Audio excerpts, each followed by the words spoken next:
Hello everyone, welcome to HiDoc Virtual Clinics. I'm Dr. Ashwini Avashetty. Today we are here to discuss a simple case of pedal edema coming out with a shocking diagnosis. This is a case of a 47-year-old male patient who presented to us complaining of pedal edema since 15 days, which was increasing progressively.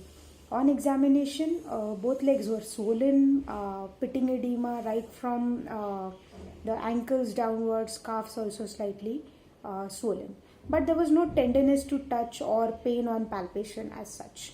On questioning him, the patient did not give any history of any illness in the past for which he was on the medication or any addictions as such, no smoking, no alcohol, nothing.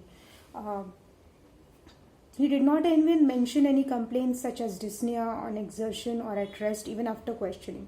Did not complain of weakness, appetite was normal, bowel and bladder complaints were also not there. So basically just pedal edema without any other associated history or complaints as such.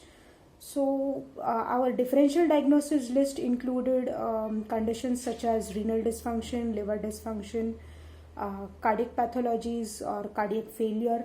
Thyroid dysfunction was one of them, and anemia also. These were our basic differentials. So we started investigating on the same lines.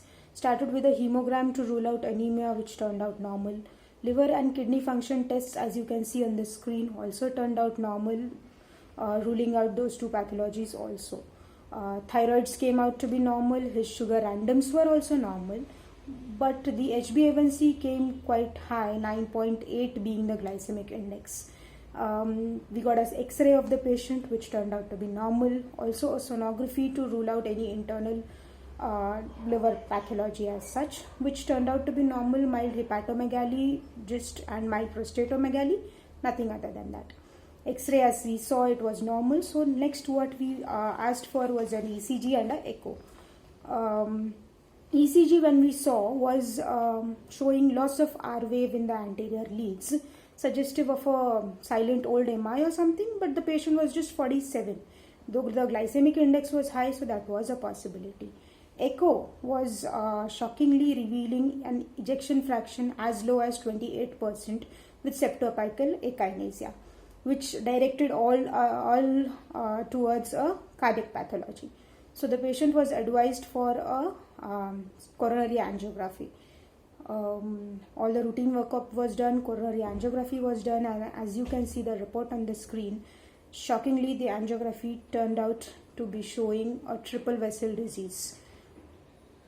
So that's the end of the case. A simple a man with having no comorbidities, no addiction, a healthy man basically, just turns out with an insignificant pedal edema which he might have ignored for some time more, but caught in time, got the tests all came normal, and finally the angiography showing triple vessel disease. He is advised a CABG and referred for the same to a cardiothoracic surgeon. Hopefully he goes through the procedure well and tolerates it with such a low EF. So that's it. A simple case of pedal edema turning out as triple vessel disease. That's all for today. Thank you so much. Hope you like the case.